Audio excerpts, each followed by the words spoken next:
Welcome to Minute Maths. In this video we are going to look at how to simplify surds using multiplication. For an explanation of what a surd is, watch our video named What is a Surd, linked above and in the description below. So what does it mean to simplify a surd? To simplify a surd means to rewrite a surd where the number under the root sign doesn't have a perfect square as its factor. This is called its simplest form.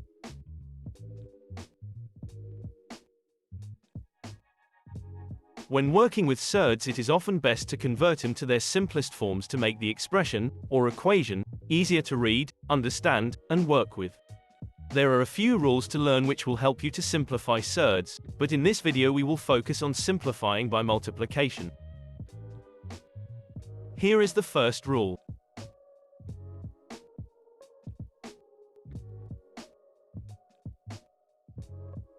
You can use this rule to turn the number under the root sign into smaller numbers, using our knowledge of factors.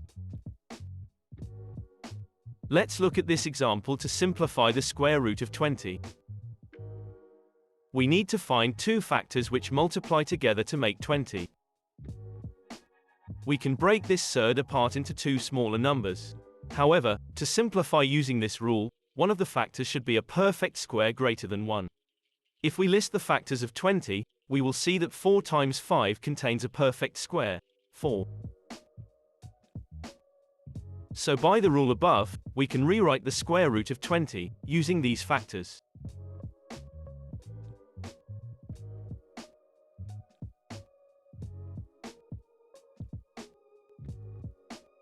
We can now simplify this further by finding the square root of 4, which is 2. Whenever we have a whole number multiplied by a surd, we can omit the multiplication sign, and write it like this.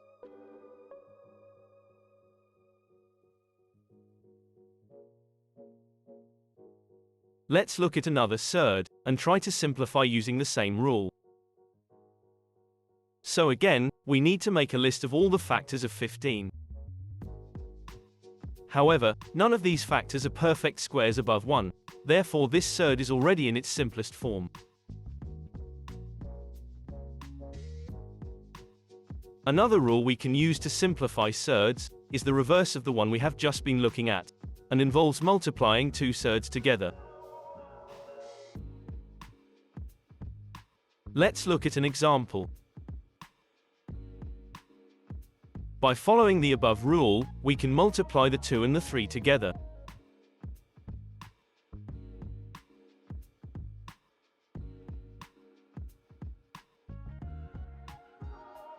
The answer cannot be simplified any further, as 6 does not have any perfect squares as its factors.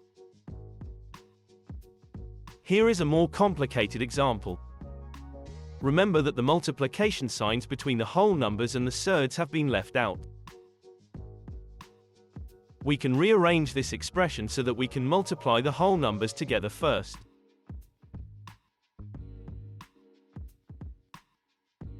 Next we multiply the surds using the above rule.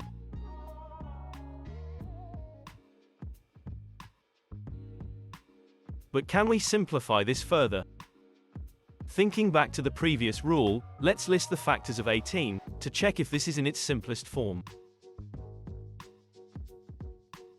9 is a perfect square, so we can use these two factors to rewrite the surd.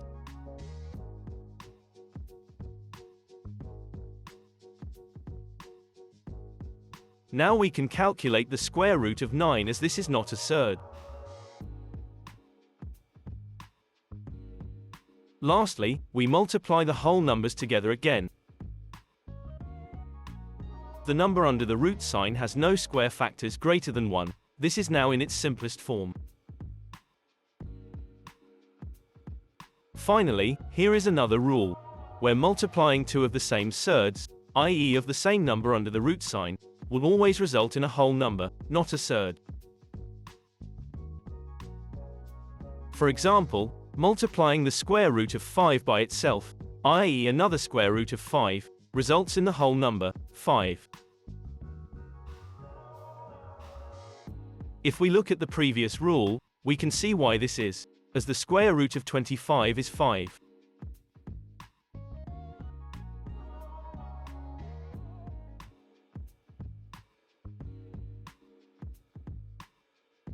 In this example, we are also squaring the square root of 3, i.e. multiplying it by itself.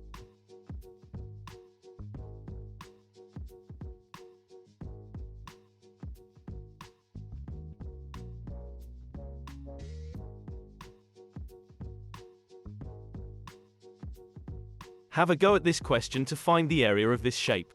Use the rules you have just learnt for multiplying and simplifying surds. Pause the video while you work it out.